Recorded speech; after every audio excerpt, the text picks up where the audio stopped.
Welcome to the Art Den, where we meet all kinds of artists who create all kinds of art. We gain an insight into their lives and find out what inspires them.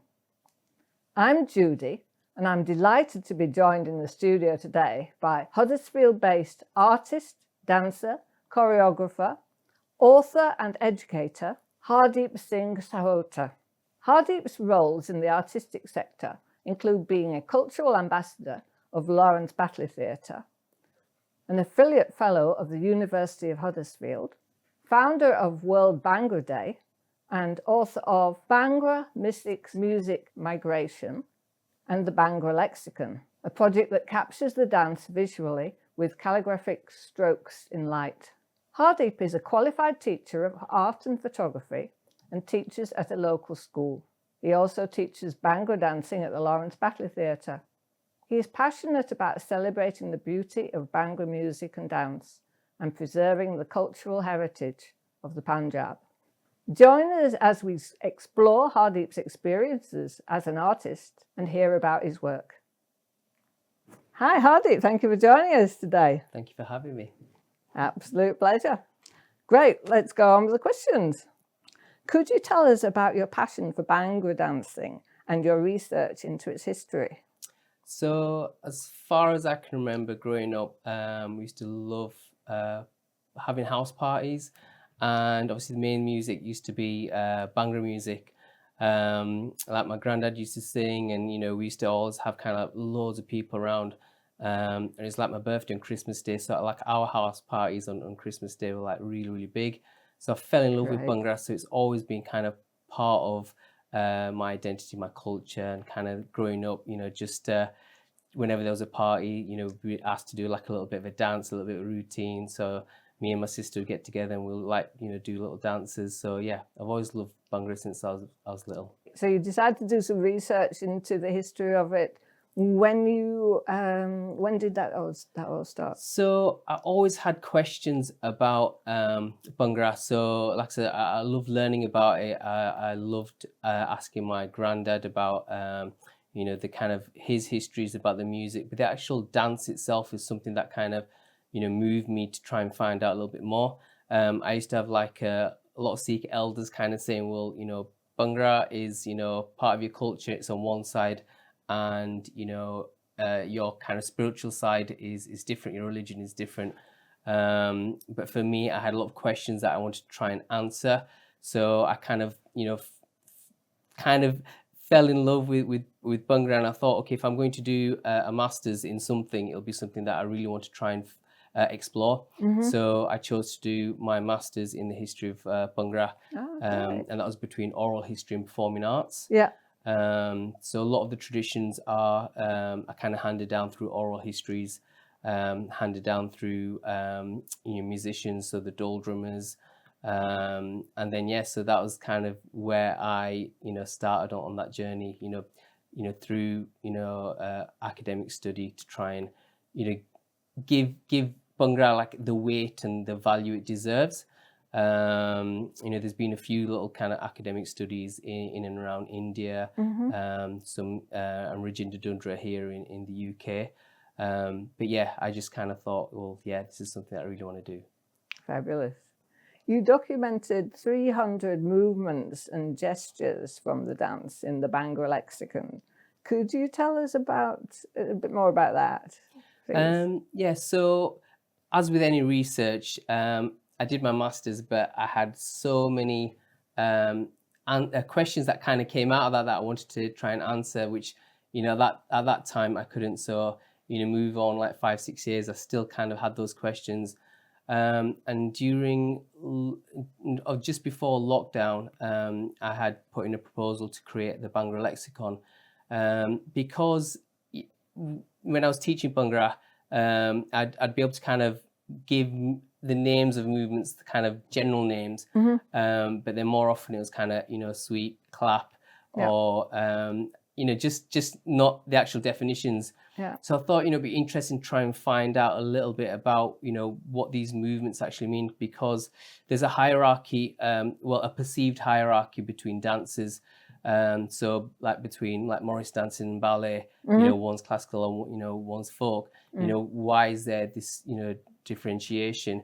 The same is true within Bhangra and say Kathak or Bharatanatyam. So I asked the question to a friend of mine, and she basically is saying, well, within the classical dances, all the movements have names and they're rehearsed, and you know, wherever you go, they'll be the same.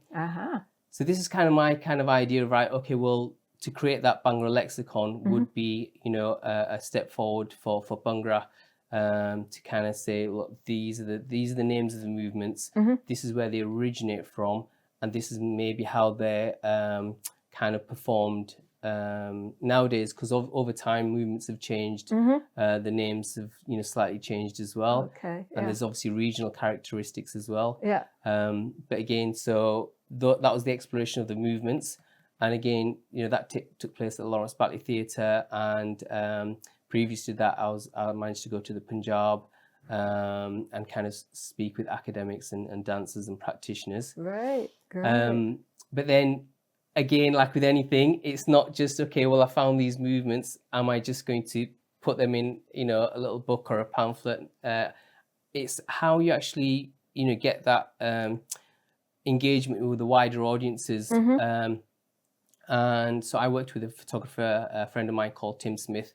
He worked on the Bhangra lexicon and the Mystics Music and Migration book. And he was amazing. He goes, okay, I gave him this idea that I would like light painting with the Bhangra movements. And, you know, he'd done a little bit of it before, but, you know, he kind of understood. So he goes, right, okay, let's have a go. I had done a little bit of this at Yorkshire Sculpture Park, because I was the artist in residence for a year there. So I was doing kind of dance moves and light painting. So this is an opportunity to bring those two together. So those movements were then kind of taken. So the dance movements were kind of recorded through light photography, long exposure photography. And I invited other dancers, you know, from Bharatanatyam, we had street dancers, you know, to actually explore their dances as well. And those images, you know, were stunning. Like I said, you know, he did a really good job of them. And they actually went towards an exhibition at the Yorkshire Sculpture Park. But because of lockdown, you know, things changed, so a lot of that had to kind of go online.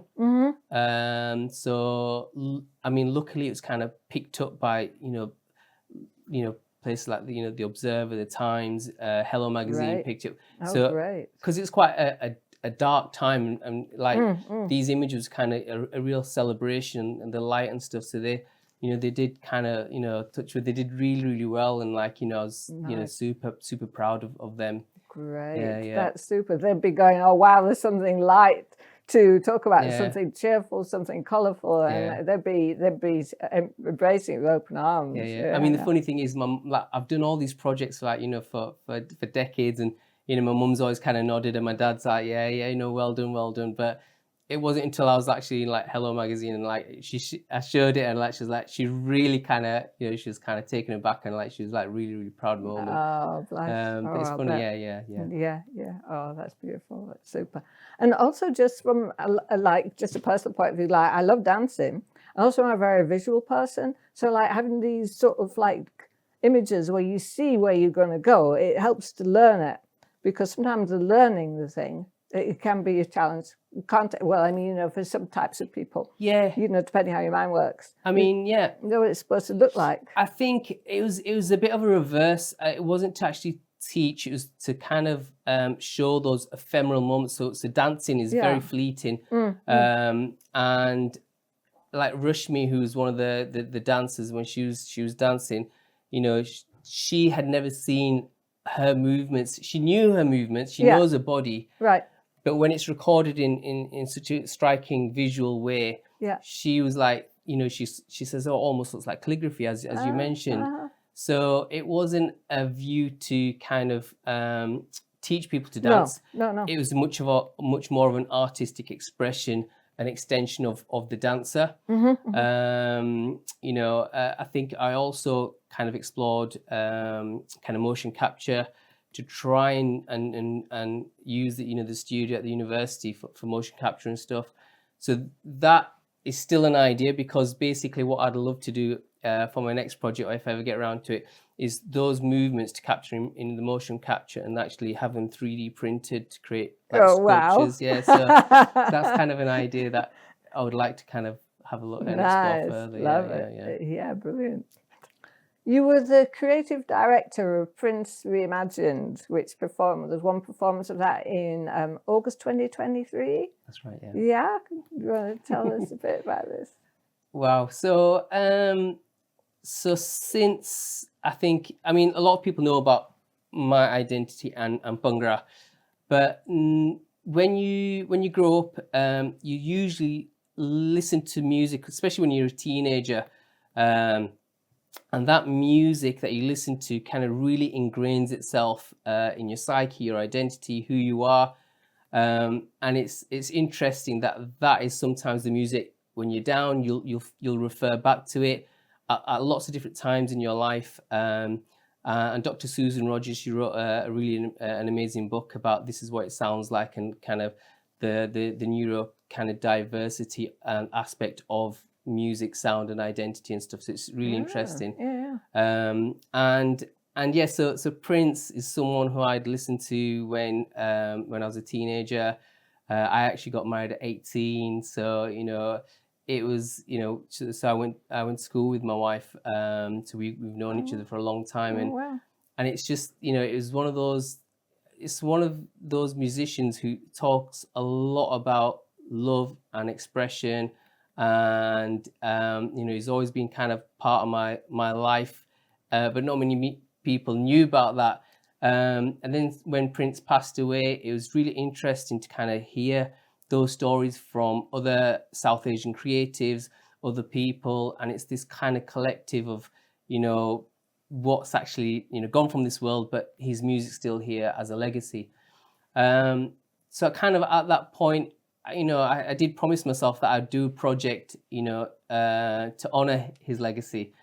And it wasn't until obviously, I mean, it takes a couple of years to bring these projects to fruition. Sure. And what I wanted to do was bring together different musicians to reimagine his music, but from different musical genres from around the world. Arts Council were super supportive. They gave us the funding to explore this idea, and we managed to get like steel pan. We had gospel choir. We had people on like the tablas and, you know, traditional South Asian instruments. We had a musician who had a veena, which is an amazing kind of stringed instrument from India. We had a drummer, Abby, she was just only in I think second year at university. So you had these like, you know, really seasoned musicians, as well as you know, some, you know, younger musicians on board. And I worked with Boff Whaley, formerly from like Chumbawamba, and Jem Clues, and they kind of brought that, you know, those ideas together. I mean, one of my favorite points of this was kind of, I was looking down towards like London to try and get a Japanese koto player. Little did I know we had Sumi, who lived in Dewsbury. Oh, really? And, you know, I was like, oh my gosh, I need to meet you. And then, you know, I went to speak to her, and, you know, we did like a rendition of like Sometimes It Snows in April, and, you know, just a few beautiful songs. And lots of people say there's loads of people like literally in tears, you know, watching this. And, you know, it was a really, really special evening. You know, KLTV were there to kind of support and record it. And I mean, when I've gone back, you know, people have said, well, when are you doing it again? You know, so the idea is to actually, you know, put in a proposal to have it touring across Yorkshire. So, oh, brilliant. Yeah, so maybe Wakefield, Barnsley, Huddersfield, then Bradford. Oh, brilliant. And then maybe a bit further. We'll see what oh, that'd be so great, because I missed it. I didn't see the show. Yeah, I'd love to see it. Yeah, that'd be oh, brilliant. wow. Oh, yeah, fabulous. Could you tell us a bit about the South Asian Arts and Cultural Hub, please? Because you're creative director, is that right? Yeah, so the idea came about for the South Asian Arts Cultural Hub, which the acronym is SACH, which means truth. All right. So it's kind of an expression of, I think what artists do is an expression of truth. So it's kind of to try and support young artists, especially from the South Asian diaspora, to kind of give them a channel. I've always, found that there's sometimes like gatekeepers who really don't want to try and, give them that platform. And, and like I says, I've struggled along the way, and there's amazing people that have kind of, helped prop me up. KLTV have always been there, Milton's always been there, the university and Lawrence Batley Theatre. So there's, we have, fellow creatives that will work together. But I think when it comes to like festivals, so for the literature festival, and we were trying to get volunteers, or for the Sangam festival, we were trying to get volunteers, we were kind of struggling. But then I was thinking, well, maybe like when I was doing some like dole classes, so these like drumming classes, we used to have like families turn up, so parents would bring their children to learn dole drumming. But then what you'd also get was the parents coming along, and then if they were going to showcase anything, then the community would get together. So it's a kind of sense of building community. Well, if you're asking people to volunteer their time, well, what are you giving back in return? And it shouldn't just be like a one-off thing. It shouldn't be just a one-off project. It should be, throughout the year, there's a space to go and explore, whether that's music, dance, drama, so it's, that's what I would like to try and create. So the LBT is already a cultural hub. Yeah. But it also needs to try and, work with other communities as well. So this is kind of one step to say, look, come here. It's a safe space. Yeah. We'd love to kind of cater for different audiences. And it's not just when I do a Bhangra class there, it's not traditionally South Asian people that turn up. It's everyone that comes, so it's open to everyone. So you get, predominantly non-South Asian people turning up to the Bhangra classes, coming in and exploring the dance and, just really enjoying it. So it is for everyone. Great. So that's hopefully, going to start taking shape over this year. So we're going to launch it this year, and this is part of the conversation, to be honest. Yeah. Fantastic. As an art educator now, we're on to your role as an educator. What would you say to someone who said, I can't draw, I can't paint? What would you say to them? I get it all the time. So so students, like I said, who, previously I've had students, and it's then, okay, well, thinking about different ways of drawing. So when I spent about 15 years being a teacher, and then everything became quite boxed, and like all the outputs through the GCSEs had to be kind of rigorous and stuff. And I thought, this is not what art education is about. So I took a little sidestep, and that's when I got the job as formal learning coordinator at the York Sculpture Park. And that renewed my kind of faith in art education, to kind of see what it's about. Using your body to create shapes, using, fabric to create shapes, using wire to draw, and then maybe using a light source to then cast a shadow to draw, using that shadow. Using clay to kind of imprint into like bark, creating textures. So it's lots of different ways of drawing without having to be like a technical drawer. I was never an amazing technical drawer at school, so I created sculptures using plaster of Paris and kind of putting them over like balloons and different shapes and stuff, trying to create like surreal sculptures. So drawing is, for me, is much more open-ended. So my light painting, I would say, is a form of drawing, because you're using your body and lights to create those lines.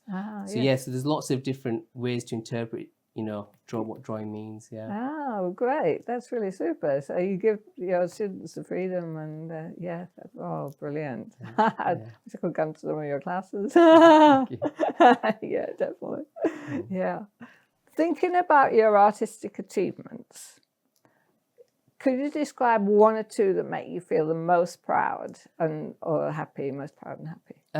I think firstly is, I think, the book, so I mean, that's a little gift for you there. Oh, thank you. No worries. Oh, wow. Thank you. So yeah, so I think, I think the actual masters was about 3 years, but it took about maybe another 3 years or so just try and formulate those ideas and bring them together and kind of come to a point where I had a year to kind of create this book.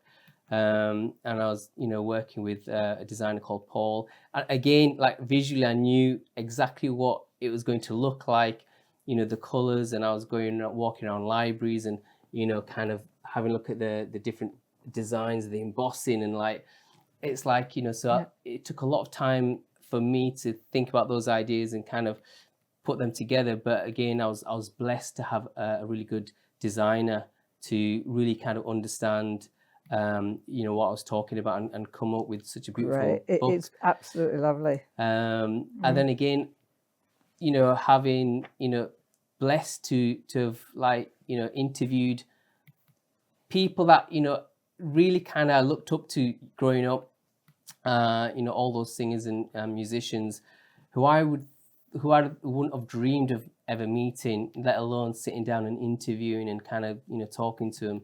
So I think that was, a real achievement for me. And it's something that, I can rest easy that, okay, well, what have I done with my life? Well, it's a big achievement, for Bhangra and kind of for understanding that relationship between kind of faith and culture and an art form that's kind of grown out of a very kind of turbulent history between India and Pakistan, because it actually originated in Pakistan and kind of came into India after partition and still survived. So I think it's a beautiful story. Yeah.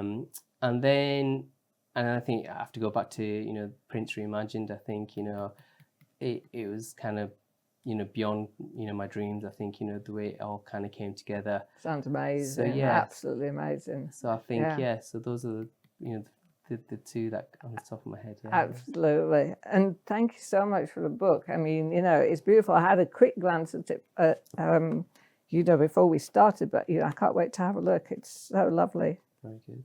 Thank you. Yeah. There we go. Bhangra in Renaissance.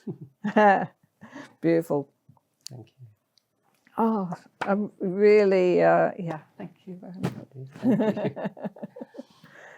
Great. Right. Okay. So when you're creating or designing, how easy is it for you to stop once you started? I don't think I ever stopped, to be honest.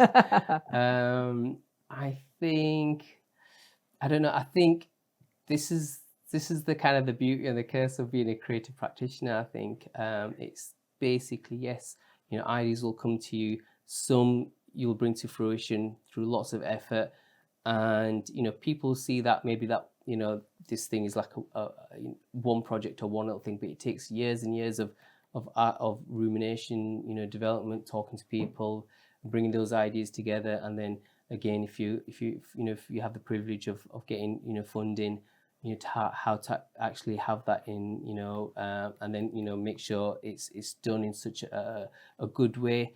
It has to be world class. It has to be done to the best of your ability, and I think that's something that never stops, basically.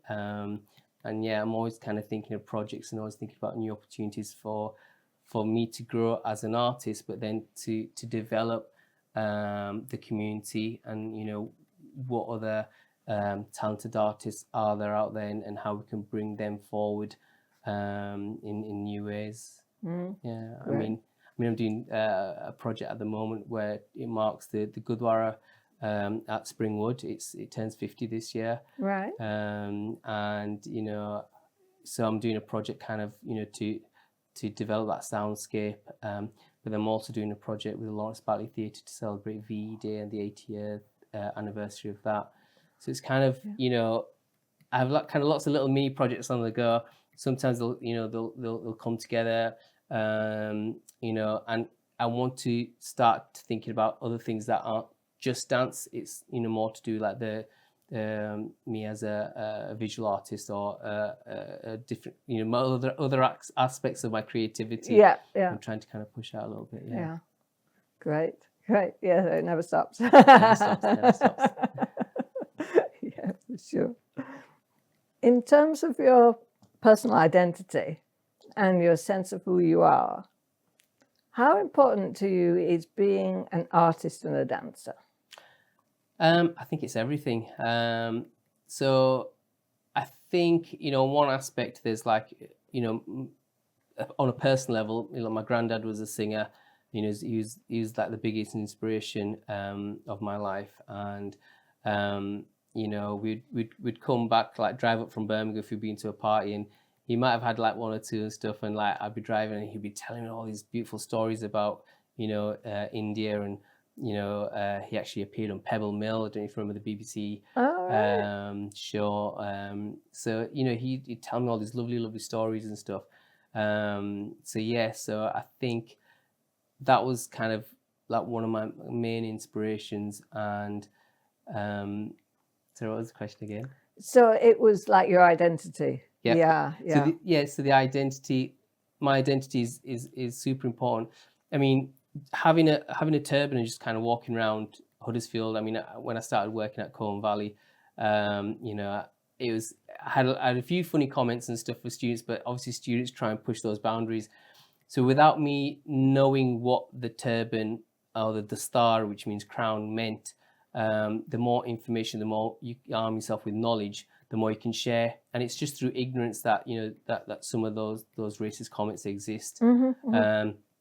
So yeah, to dispel racism it's also important. So if I'm wearing a Bhangra outfit, okay, well, what do these patterns mean? What do these designs means?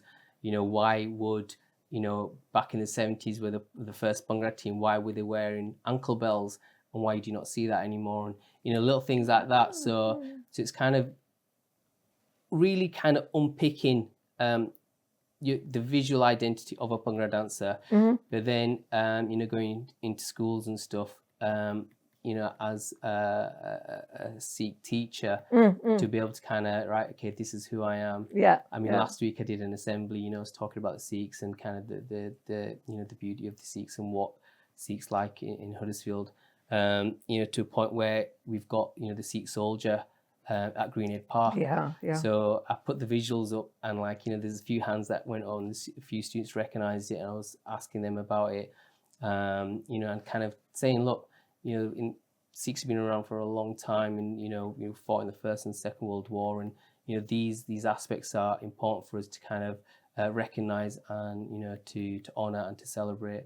So I think identity is really important for me. And everyone should explore their identity, explore their heritage, and be kind of proud of it, and work with others to celebrate in different ways as well. Yeah, absolutely. Yeah, that's great.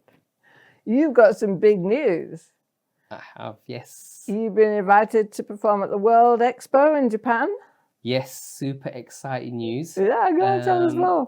So I've been to Japan previously, and again with the support of the Arts Council, and I did some workshops.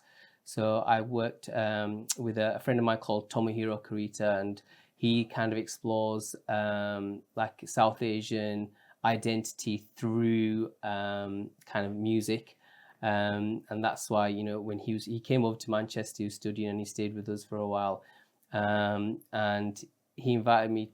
Well, I said, I'd love to go to Japan, and then so I did a guest lecture and like a bit of a talk in Tokyo, and then we actually went to Osaka.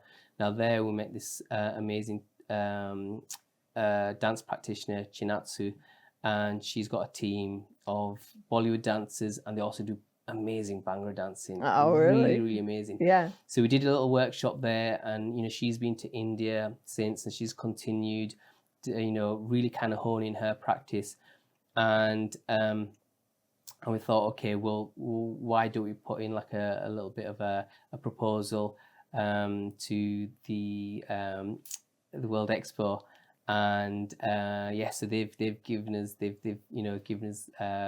that opportunity to go there and perform. So we'll be dancing Bhangra, and we might even try and do like a little bit of a fusion, something. So yeah, we're not quite sure yet, but that'll kind of, yeah. Wow. Come on, Absolutely fantastic. Yeah. So that's in August, Yeah. 8th of August. Yeah. And like I says, you know, make sure like lots of people know about it and represent Huddersfield. Yeah, for sure. Yeah, Yeah, that's definitely. awesome. Yeah, brilliant. Thank you, Hardeep, for joining us today. It's been really great having you on the show. No, thank you very much. It's been a real pleasure. And, you know, can't wait to hear more about the World Expo. Do keep us posted. Will do. Thank you. Finally, to sum up, I always ask artists this: why do you do what you do? That's a good question. Why do you do what you do? So for me, I would say, okay, there needs to be a legacy. Yeah, I mean, luckily, like I said, I turned 50 this year. It's like our lifespan is so kind of short, and so many people do so many amazing things throughout their lives. I mean, the Bhangra book is a legacy, but I want to do more for the art form of Bhangra. And it's kind of my dream to actually have Bhangra inscribed with UNESCO as an intangible cultural heritage. It's going to take a lot of work and kind of, you know, a lot of effort and a lot of energy. So hopefully, fingers crossed, within my lifetime, I'll try and make that happen. Otherwise, maybe kind of get the groundwork for others to continue with that work. I think it's really important that Bhangra as an art form is recognised and kind of safeguarded for future generations. I think that's my wish, and that's why I do what I do. That's fantastic. Brilliant. Thank you. Thank you, Hardeep, for joining us today. It's been really fabulous having you on the show. Thank you. Really lovely. You know, it's so inspiring to hear about what you do, and so freeing about the different forms. You know, and your mission. It's fabulous. No worries. Thank you. It's been a pleasure. No. Like I said, and I've always spotted you around and stuff, always kind of supporting stuff from the sideline. So yeah, no, thank you. Great, absolute pleasure, and thank you for the book. No worries. Okay. And to you, the audience, thank you for tuning in. Be sure to subscribe to Kirklees Local TV on YouTube to get our latest videos first. And we'll see you again soon. Bye for now.